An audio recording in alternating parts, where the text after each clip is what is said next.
पूछने के पश्चात कह रहे हैं, जब धृतराष्ट्र पूछ रहे हैं, धर्म क्षेत्रे कुरुक्षेत्रे संवेता जुजुस्तव मामका पांडवाश्चैव किम कुर्वन्त संजय, किम कुर्वत संजय। क्या कर रहे हैं? धर्म क्षेत्र कुरुक्षेत्र के मैदान में मेरे लोग और पांडवों के लोग क्या कर रहे हैं? आइए पहले एक नजर इसको देखें हम सब। यहां एक बात कही जा रही है, कुरुक्षेत्र। कुरुक्षेत्र किस स्थान का नाम है भाई? ये कुरुक्षेत्र किसको कहते हैं? और यहां ये कुरुक्षेत्र को धर्म क्षेत्र से कही जा रही है, धर्म क्षेत्र नाम दिया गया कुरुक्षेत्र को। तो धर्म क्षेत्र क्यों कहा जा रहा है कुरुक्षेत्र को? इसका उत्तर है, महाभारत के वन पर्व, महाभारत के वन पर्व के 83वें अध्याय में और शल्य पर्व के 53वें अध्याय में कुरुक्षेत्र का महात्म बतलाया गया है। विचार कीजिए, विशेष वर्णन मिलता है साल्व पर्व में और साल पर्व के 53वें अध्याय में और वन पर्व के 83वें अध्याय में विशेष रूप से वर्णन कुरुक्षेत्र का मिलता है। और वहां इसे बतलाया गया कि ये कुरुक्षेत्र सरस्वती नदी के तट पर, सरस्वती नदी के तट से दक्षिण भाग की ओर, सरस्वती नदी से दक्षिण की ओर और दृखद्वती नदी के, दृखद्वती नदी के महाराज जी उत्तर भाग के मध्य में बीच वाला जो भाग है उसी का नाम कुरुक्षेत्र है। और बतलाया गया है लंबाई चौड़ाई के हिसाब से इस कुरुक्षेत्र का जो क्षेत्रफल है वो कितना है? 5-5 योजन। विचार कीजिए, इस क्षेत्र का लंबाई चौड़ाई कितना है? 5-5 योजन कही जा रही है। एक योजन में 4 कोस से कुछ ज्यादा, मतलब 20 कोस कुरुक्षेत्र का क्षेत्रफल कही जा रही है। जो स्थान अंबाला से दक्षिण और दिल्ली के उत्तर की ओर, दिल्ली से उत्तर, अंबाला से दक्षिण की ओर स्थित है। इस समय भी कुरुक्षेत्र नाम का स्थान वही है। कभी जाइए देखिए, उसी को कुरुक्षेत्र कहा जाता है। आज भी है कुरुक्षेत्र। और शतपथ ब्राह्मण आदि शास्त्रों में कहा गया है कि यहाँ अग्नि, इंद्र, ब्रह्मा और अनेकानेक देवगण तपश्चर्या में लीन रहे हैं, तप किए हैं, यज्ञ किए हैं। इसलिए ये तपस्थली है।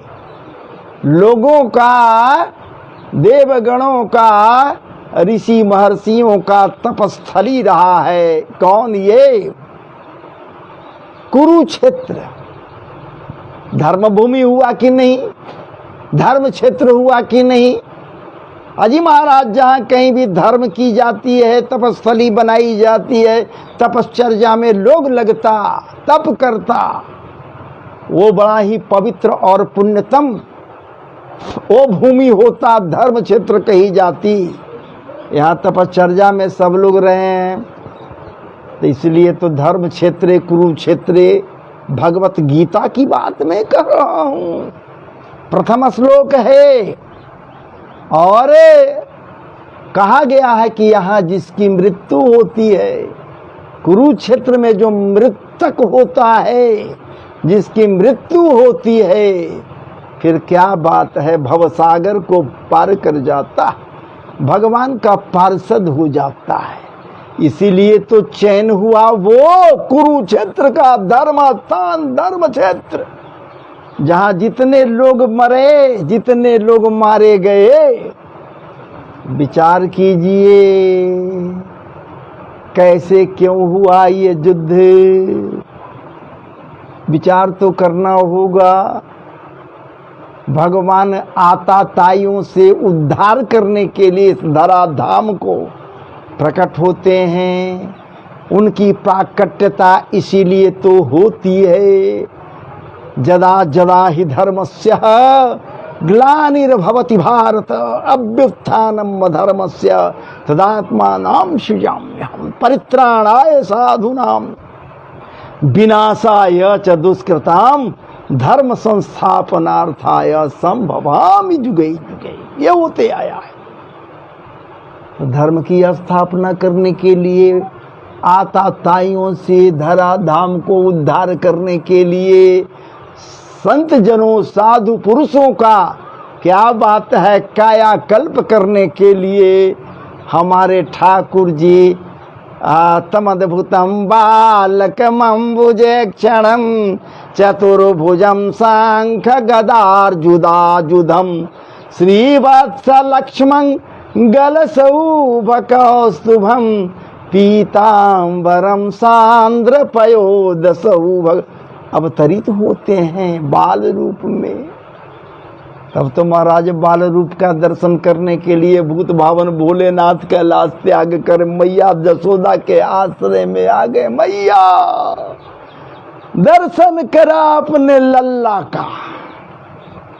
विचार कीजिए, तो उत्तम गति प्राप्त होती है निश्चित रूप से।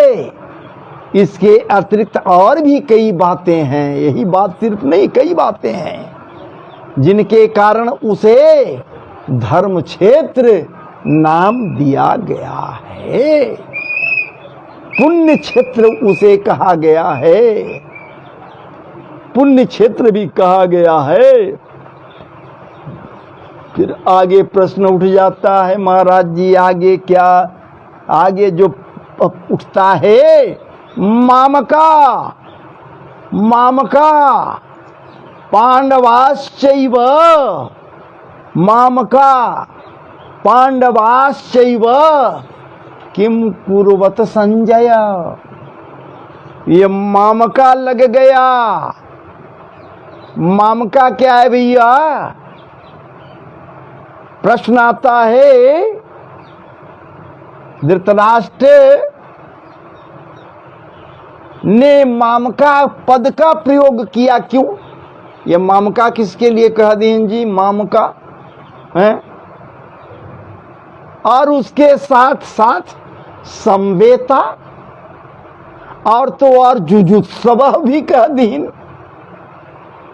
धृतराष्ट्र। और किम अकुर्वत भी कहा गया, किम अकुर्वत भी कहा गया। ये जो 3-4 पद दिए गए, ये किसका भाव है जी? इसका मतलब क्या हुआ? इसका मतलब क्या हुआ? तो टीकाकार स्पष्ट कर रहे हैं व्याख्या के तहत। क्या? युधिष्ठिर के पूछने पर संजय कहते हैं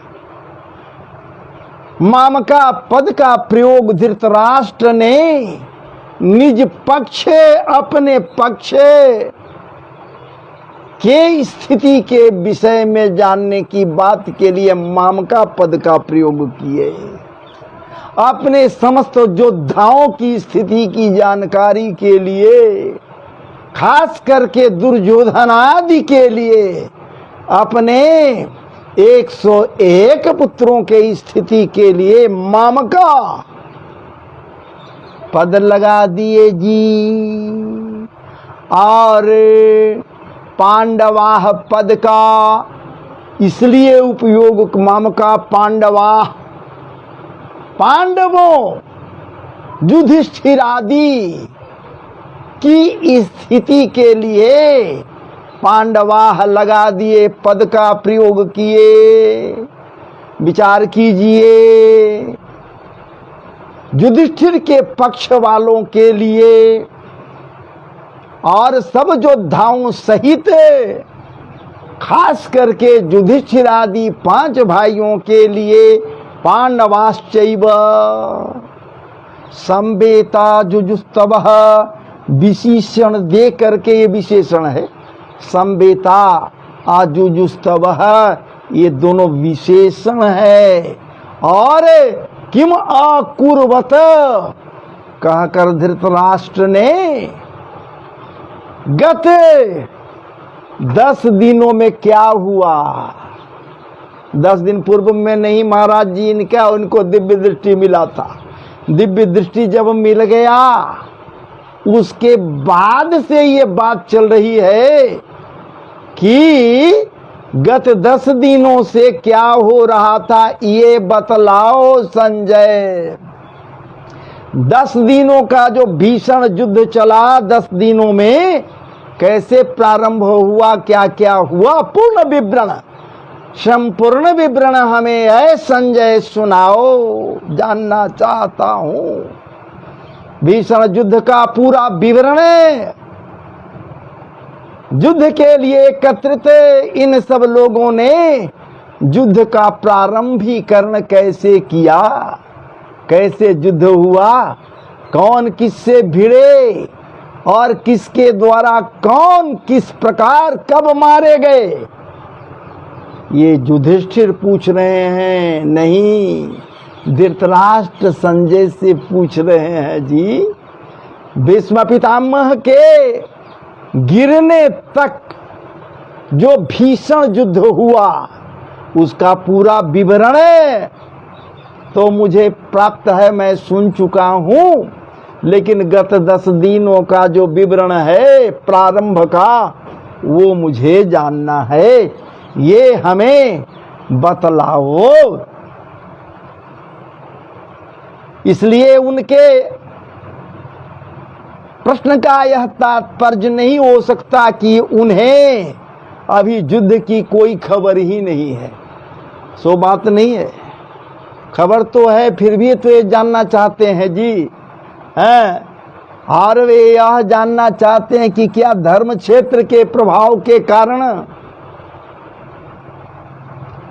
क्या धर्म क्षेत्र में जाने के कारण युद्ध के इच्छा से भी यदि मेरे पुत्र धर्म क्षेत्र पुण्य भूमि कुरुक्षेत्र में गए तो वहां जाने के कारण क्या उनका मानसिक संतुलन ठीक हो गया, मन मस्तिष्क संतुलित हो गया, क्या वो अपने भाइयों के प्रति, अपने सुहृदों के प्रति, मेरे 101 पुत्र संतुलित विचार बना लिए, क्या युद्ध बंद कर दिए, युद्ध समाप्त हो गया, बिना कुछ किए लड़े, पुण्य भूमि के प्रयास से, पुण्य भूमि पर जाने मात्र से, या फिर महाराज जी दूसरी ओर क्या इस पुण्य भूमि पर जाने के कारण,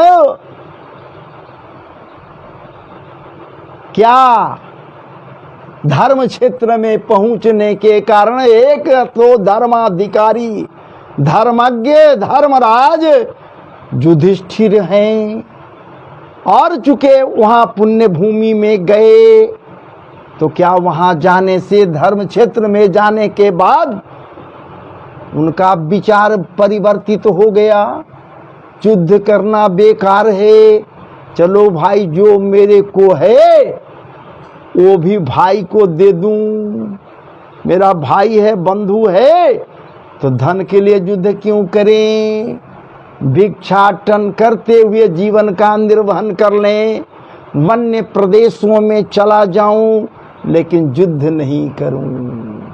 क्या ये हो गया? ऐसी भी बातें हो सकती है क्या? ऐसी बातें हो गई क्या? क्या बुद्धि सुधर गई और उन्होंने पांडवों का, मेरे पुत्रों ने स्वतः देकर युद्ध को बंद कर दिया, या पांडव ही स्वतंत्रता को नहीं ग्रहण किए और युद्ध नहीं किए, मन उनका पवित्र हो गया? क्या धर्म क्षेत्र के प्रभाव से प्रभावित होकर युद्ध से निवृत्त हो गए पांडव लोग?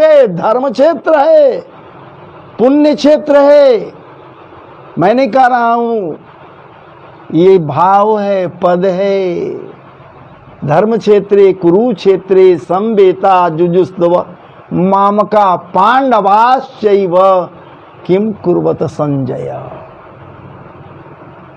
या अब तक दोनों सेनाएं खड़ी है, युद्ध ही नहीं प्रारंभ हुआ है, दोनों सेनाएं आमने सामने खड़ी है, तो क्या युद्ध नहीं शुरू हो गई? युद्ध ही प्रारंभ नहीं हुआ। और यदि शुरू हुआ तो उसका क्या परिणाम है, इत्यादि इत्यादि। इस महाराज जी पद या फिर श्लोक के द्वारा स्पष्ट करने का प्रयास किया गया। प्रथम श्लोक में व्याख्या है, क्षमा करेंगे गहराई से नहीं जाऊं, तो गीता कौन नहीं पढ़ा है, इसीलिए तो दुग्ध है महाराज जी, गीता को दुग्ध, क्या बात है, परम पवित्र गीता दुग्ध है। यदि माताएं बहनें सब के सब इस गीता रूपी दुग्ध का सेवन करें तो उनके स्तनों में जो दुग्ध उतरेगा वो भी संस्कार संपन्न होगा, और जब संस्कार संपन्न दुग्ध उतरेगा स्तनों में, तो एक बात नोट कर लो भैया, उनके पुत्र या जो होंगे उनके संतति वो भी संस्कार संपन्न होंगे। ये गीता है, सारे योगों के विषय में वर्णन है, 700 ही श्लोक है, जीवन सुधर जाएगा, इसमें कोई दो राय नहीं है। दूसरा श्लोक जरा सुनिए तो क्या बात है। संजय जवाब दे रहे हैं पूछने पर, दृष्ट्वा तु पांडवानीकं, दृष्ट्वा तु पांडवानीकं व्यूढ़ं दुर्योधनस्तदा आचार्य मुनिपसंगम्य, आचार्य मुनिपसंगम्य राजा वचनम अब्रवीत। पूछते हैं क्या भाव है इसका। उस समय राजा दुर्योधन ने, राजा कहा गया क्यों, इस पर मैं विचार दूंगा, क्यों कहा गया, राजा क्यों दुर्योधन को यहां कहा जा रहा है। पांडवानी कर्ण व्यूढ़ दुर्योधन आचार, राजा, राजा तो है नहीं भाई दुर्योधन, अधिकार तो मिला हुआ है, अधिकार नहीं मिला है, अधिकार तो इसे मिल गया है, युवराज है, और राजा की ओर से ये है तो राजा ही इसे माना गया। राजा दुर्योधन ने व्यूह रचना युक्त पांडवों की सेना को देखकर और देखने के पश्चात द्रोणाचार्य के पास जाकर यह बात कहे। क्या कहे? क्या कहे इस पर और भी कुछ प्रश्न आए हैं, तो थोड़ा प्रश्नों को हम जरूर आपके समक्ष रखेंगे। दुर्योधन को राजा कहने का क्या अभिप्राय है भाई? राजा क्यों कहा गया दुर्योधन को? दुर्योधन जबकि राजा नहीं है। तो अब एक श्लोक को आपके समक्ष में लेकर रखा, आगे पुनः मैं दूसरे दिन के लिए छोड़ दीजिए, पुनः दूसरे दिन दूसरे श्लोक को रखूंगा। हालांकि 700 श्लोक हैं तो बहुत समय लग जाएगा, फिर भी कोशिश करेंगे अधिक से अधिक श्लोकों को आपके समक्ष रखूं और कुछ व्याख्यादि या फिर उसके पदों का विवरण या विवेचन आपके पास रखने का प्रयास ये दास करेगा, कोशिश करेगा। क्योंकि श्लोक तो श्लोक हैं महाराज जी, सब रसमय हैं, सब उपदेशामृत से सने हैं। पश्यताम पांडुपुत्राणाम, सोच लीजिए, पश्यताम पांडुपुत्राणाम माचार्य महतिम चम्मुम व्यूढ़ांग द्रुपद पुत्रेन तब शिष्येन धीमताम। लेकिन मैं आगे नहीं जाऊंगा, चलिए अब यहीं से मैं विराम ले रहा हूँ।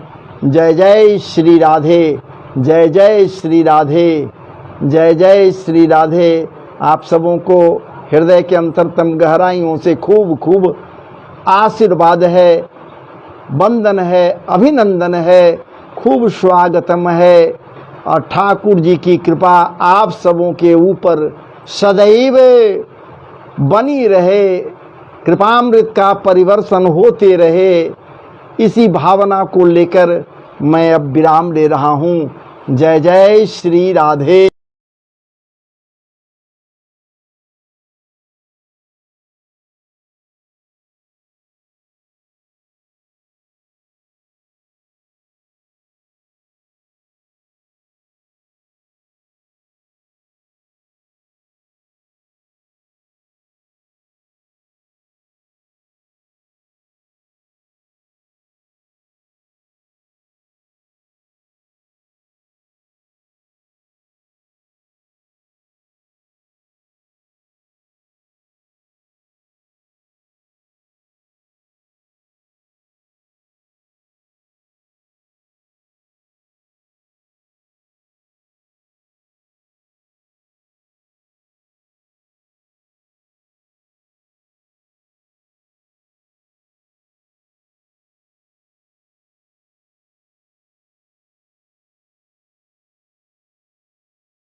कनेक्शन कमज़ोर था, क्षमा करेंगे। अब फिर से कनेक्शन ठीक किया है। आइए, तो पूछने के पश्चात कह रहे हैं, जब धृतराष्ट्र पूछ रहे हैं, धर्म क्षेत्रे कुरुक्षेत्रे संवेता जुजुस्तव मामका पांडवाश्चैव किम कुर्वन्त संजय, किम कुर्वत संजय। क्या कर रहे हैं? धर्म क्षेत्र कुरुक्षेत्र के मैदान में मेरे लोग और पांडवों के लोग क्या कर रहे हैं? आइए पहले एक नजर इसको देखें हम सब। यहां एक बात कही जा रही है, कुरुक्षेत्र। कुरुक्षेत्र किस स्थान का नाम है भाई? ये कुरुक्षेत्र किसको कहते हैं? और यहाँ ये कुरुक्षेत्र को धर्म क्षेत्र से कही जा रही है, धर्म क्षेत्र नाम दिया गया कुरुक्षेत्र को। तो धर्म क्षेत्र क्यों कहा जा रहा है कुरुक्षेत्र को? इसका उत्तर है, महाभारत के वन पर्व, महाभारत के वन पर्व के 83वें अध्याय में और शल्य पर्व के 53वें अध्याय में कुरुक्षेत्र का महात्म बतलाया गया है। विचार कीजिए, विशेष वर्णन मिलता है साल्व पर्व में और साल पर्व के 53वें अध्याय में और वन पर्व के 83वें अध्याय में विशेष रूप से वर्णन कुरुक्षेत्र का मिलता है। और वहां इसे बतलाया गया कि ये कुरुक्षेत्र सरस्वती नदी के तट पर, सरस्वती नदी के तट से दक्षिण भाग की ओर, सरस्वती नदी से दक्षिण की ओर और दृखद्वती नदी के, दृखद्वती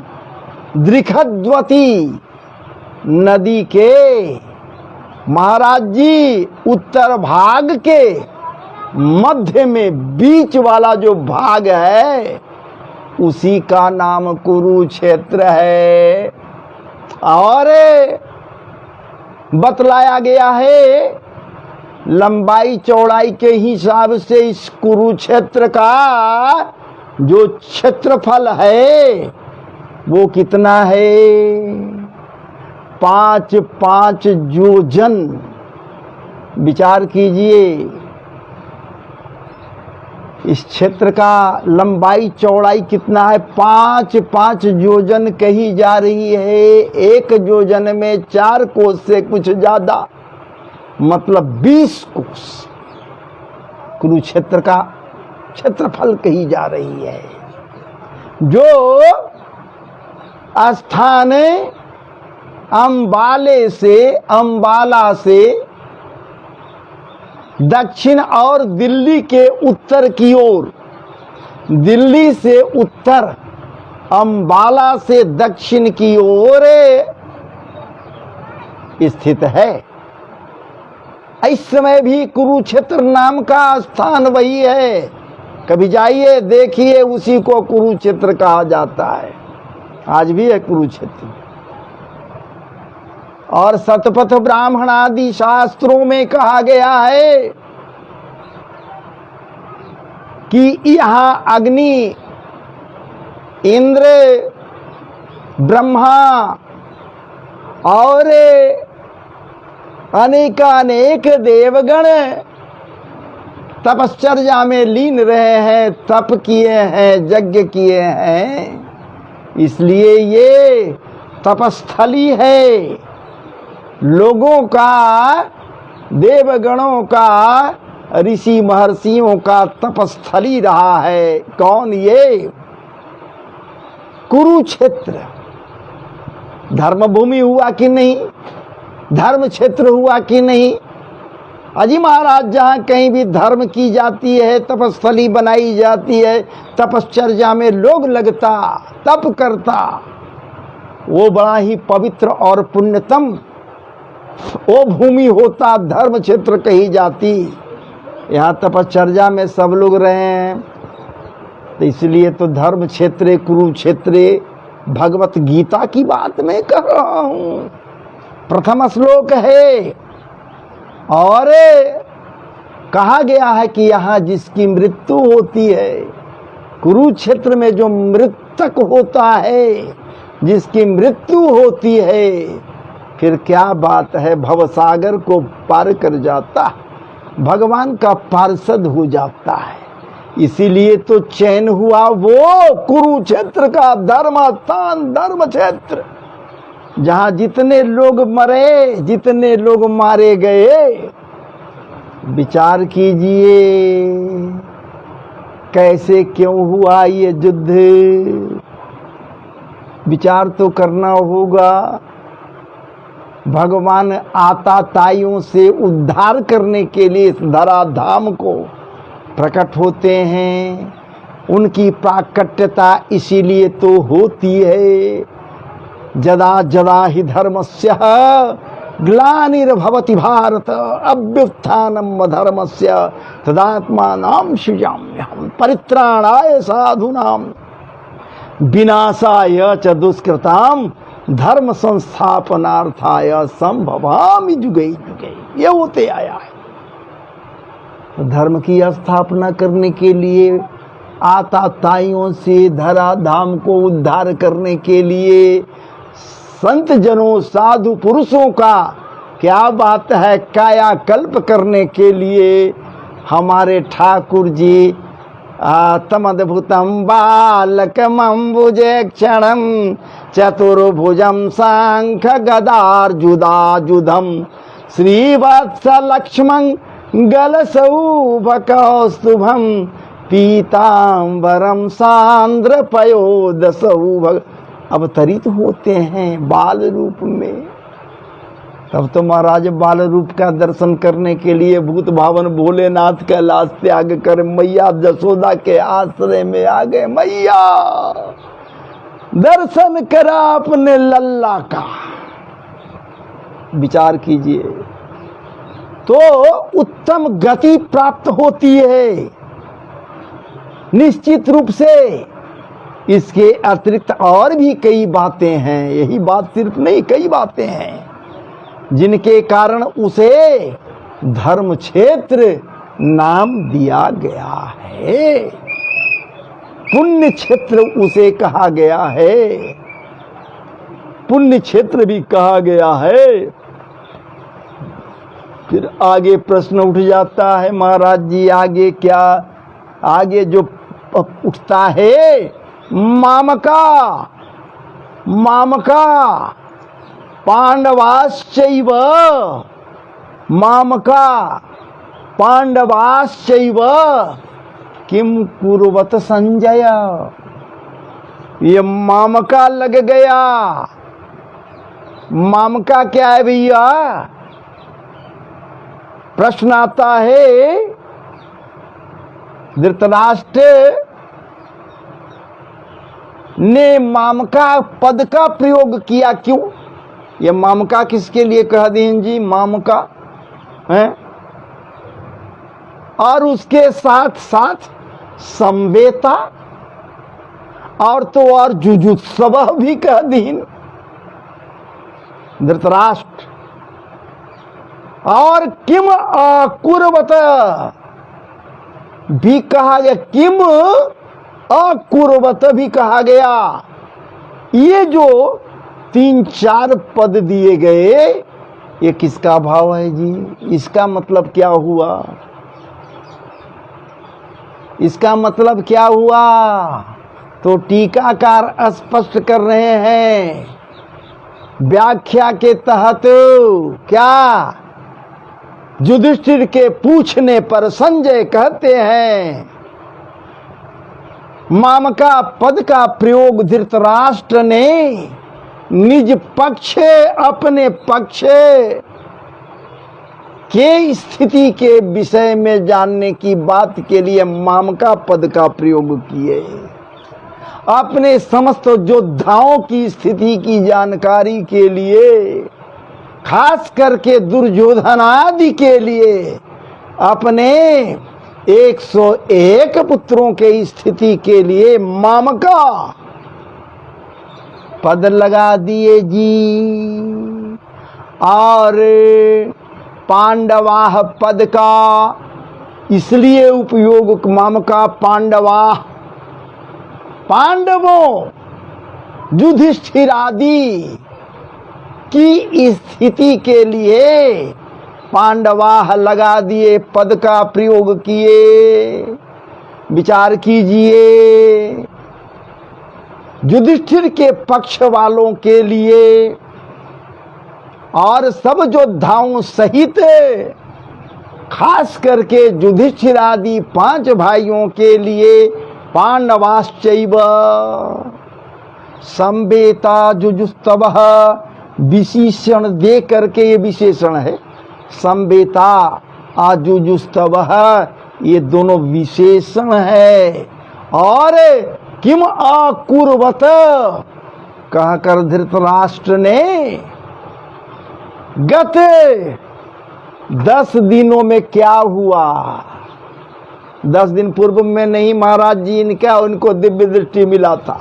दिव्य दृष्टि जब मिल गया उसके बाद से ये बात चल रही है कि गत 10 दिनों से क्या हो रहा था, ये बतलाओ संजय। 10 दिनों का जो भीषण युद्ध चला, 10 दिनों में कैसे प्रारंभ हुआ, क्या क्या हुआ, पूर्ण विवरण, संपूर्ण विवरण हमें है संजय सुनाओ, जानना चाहता हूं। भीषण युद्ध का पूरा विवरण है।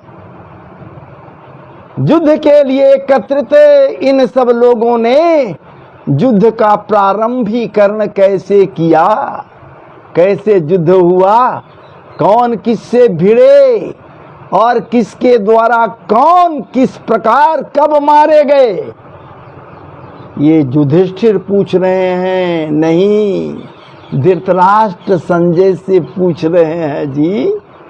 भीष्म पितामह के गिरने तक जो भीषण युद्ध हुआ उसका पूरा विवरण है तो मुझे प्राप्त है, मैं सुन चुका हूं, लेकिन गत 10 दिनों का जो विवरण है प्रारंभ का वो मुझे जानना है, ये हमें बतलाओ। इसलिए उनके प्रश्न का यह तात्पर्य नहीं हो सकता कि उन्हें अभी युद्ध की कोई खबर ही नहीं है। सो बात नहीं है, खबर तो है, फिर भी तो ये जानना चाहते हैं जी हैं। और वे यह जानना चाहते हैं कि क्या धर्म क्षेत्र के प्रभाव के कारण, क्या धर्म क्षेत्र में जाने के कारण युद्ध के इच्छा से भी यदि मेरे पुत्र धर्म क्षेत्र पुण्य भूमि कुरुक्षेत्र में गए तो वहां जाने के कारण क्या उनका मानसिक संतुलन ठीक हो गया, मन मस्तिष्क संतुलित हो गया, क्या वो अपने भाइयों के प्रति, अपने सुहृदों के प्रति मेरे 101 पुत्र संतुलित विचार बना लिए, क्या युद्ध बंद कर दिए, युद्ध समाप्त हो गया, बिना कुछ किए लड़े, पुण्य भूमि के प्रयास से पुण्य भूमि पर जाने मात्र से, या फिर महाराज जी दूसरी ओर क्या इस पुण्य भूमि पर जाने के कारण क्या धर्म क्षेत्र में पहुंचने के कारण एक तो धर्माधिकारी, धर्मज्ञ, धर्मराज युधिष्ठिर हैं, और चूंकि वहां पुण्य भूमि में गए तो क्या वहां जाने से, धर्म क्षेत्र में जाने के बाद उनका विचार परिवर्तित हो गया, युद्ध करना बेकार है, चलो भाई जो मेरे को है वो भी भाई को दे दूं, मेरा भाई है, बंधु है, तो धन के लिए युद्ध क्यों करें, भिक्षाटन करते हुए जीवन का निर्वहन कर लें, वन्य प्रदेशों में चला जाऊं लेकिन युद्ध नहीं करूं। क्या ये हो गया? ऐसी भी बातें हो सकती है क्या? ऐसी बातें हो गई क्या? क्या बुद्धि सुधर गई और उन्होंने पांडवों का, मेरे पुत्रों ने स्वतः देकर युद्ध को बंद कर दिया, या पांडव ही स्वतंत्रता को नहीं ग्रहण किए और युद्ध नहीं किए, मन उनका पवित्र हो गया? क्या धर्म क्षेत्र के प्रभाव से प्रभावित होकर युद्ध से निवृत्त हो गए पांडव लोग? धर्म क्षेत्र है, पुण्य क्षेत्र है, मैं नहीं कह रहा हूं, ये भाव है, पद है। धर्म क्षेत्रे कुरुक्षेत्रे संवेता जुजुस्तव मामका पांडवाश्चैव किम कुर्वत संजय। या अब तक दोनों सेनाएं खड़ी है, युद्ध ही नहीं प्रारंभ हुआ है, दोनों सेनाएं आमने सामने खड़ी है, तो क्या युद्ध नहीं शुरू हो गई? युद्ध ही प्रारंभ नहीं हुआ। और यदि शुरू हुआ तो उसका क्या परिणाम है, इत्यादि इत्यादि। इस महाराज जी पद या फिर श्लोक के द्वारा स्पष्ट करने का प्रयास किया गया। प्रथम श्लोक में व्याख्या है, क्षमा करेंगे गहराई से नहीं जाऊं, तो गीता कौन नहीं पढ़ा है, इसीलिए तो दुग्ध है महाराज जी, गीता को दुग्ध, क्या बात है, परम पवित्र गीता दुग्ध है। यदि माताएं बहनें सब के सब इस गीता रूपी दुग्ध का सेवन करें तो उनके स्तनों में जो दुग्ध उतरेगा वो भी संस्कार संपन्न होगा, और जब संस्कार संपन्न दुग्ध उतरेगा स्तनों में, एक बात नोट कर लो भैया, उनके पुत्र या जो होंगे उनके संतति वो भी संस्कार संपन्न होंगे। ये गीता है, सारे योगों के विषय में वर्णन है, 700 ही श्लोक है, जीवन सुधर जाएगा, इसमें कोई दो राय नहीं है। दूसरा श्लोक जरा सुनिए तो क्या बात है। संजय जवाब दे रहे हैं पूछने पर, दृष्ट्वा तु पांडवानीकं,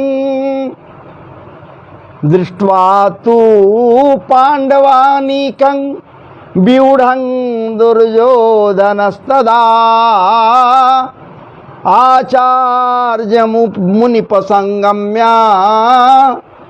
आचार्य मुनिपसंगम्य राजा वचनम अब्रवीत।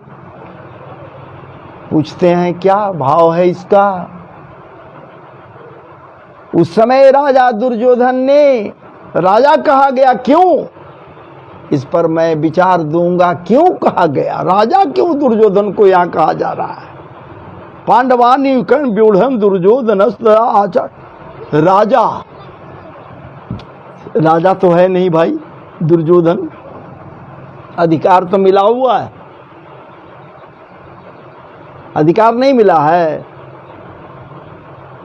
अधिकार तो इसे मिल गया है, युवराज है, और राजा की ओर से ये है तो राजा ही इसे माना गया। राजा दुर्योधन ने व्यूढ़ व्यूह रचना युक्त पांडवों की सेना को देख कर और देखने के पश्चात द्रोणाचार्य के पास जाकर यह बात कहे। क्या कहे, क्या कहे, इस पर और भी कुछ प्रश्न आए हैं, तो थोड़ा प्रश्नों को हम जरूर आपके समक्ष रखेंगे। दुर्योधन को राजा कहने का क्या अभिप्राय है भाई? राजा क्यों कहा गया दुर्योधन को? दुर्योधन जबकि राजा नहीं है। तो अब एक श्लोक को आपके समक्ष में लेकर रखा, आगे पुनः मैं दूसरे दिन के लिए छोड़ दीजिए, पुनः दूसरे दिन दूसरे श्लोक को रखूंगा। हालांकि 700 श्लोक हैं तो बहुत समय लग जाएगा, फिर भी कोशिश करेंगे अधिक से अधिक श्लोकों को आपके समक्ष रखूं और कुछ व्याख्यादि या फिर उसके पदों का विवरण या विवेचन आपके पास रखने का प्रयास ये दास करेगा, कोशिश करेगा। क्योंकि श्लोक तो श्लोक हैं महाराज जी, सब रसमय हैं, सब उपदेशामृत से सने हैं।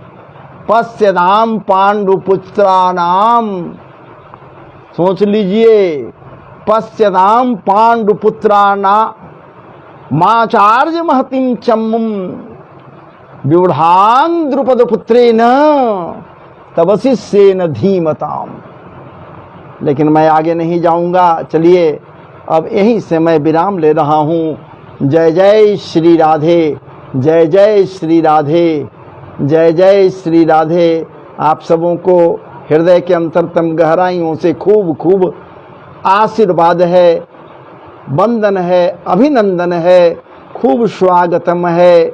और ठाकुर जी की कृपा आप सबों के ऊपर सदैव बनी रहे, कृपामृत का परिवर्तन होते रहे, इसी भावना को लेकर मैं अब विराम ले रहा हूँ। जय जय श्री राधे।